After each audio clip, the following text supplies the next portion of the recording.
হিতবাদী শক্তির সমবেত ধ্বনি হচ্ছে সুশাসন ও ন্যায় বিচার নিশ্চিত করা।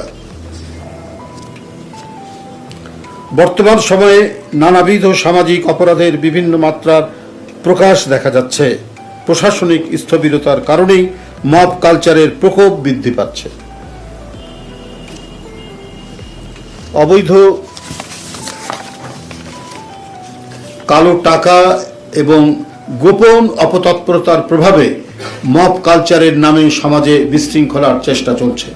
আবার অন্যদিকে অত্যন্ত পরিকল্পিতভাবে প্রযুক্তি ব্যবহার করে স্বার্থান্বেষী মহল বিএনপির নামে সামাজিক যোগাযোগ মাধ্যমে নানা অপপ্রচার চালাচ্ছে।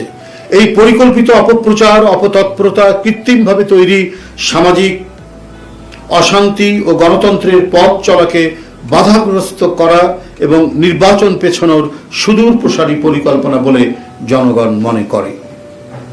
শেখ হাসিনার আমলে অদ্ভুত উন্নয়নের বয়ানের মতো এখন নির্বাচন পেছানো নিয়ে নানা ধরনের বয়ান দেয়া হচ্ছে। সাংবাদিক বন্ধুরা, বিএনপির নাম ভাঙিয়ে যারা অপকর্মের সাথে জড়িত তাদের বিরুদ্ধে তাৎক্ষণিকভাবে দল থেকে সাংগঠনিক ব্যবস্থা গ্রহণ করে আসা হচ্ছে। দলের ভেতরে থাকা অপকর্মের সাথে যুক্ত হলে, দলের ভেতরে থাকা কোনো ব্যক্তি অপকর্মের সাথে যুক্ত হলে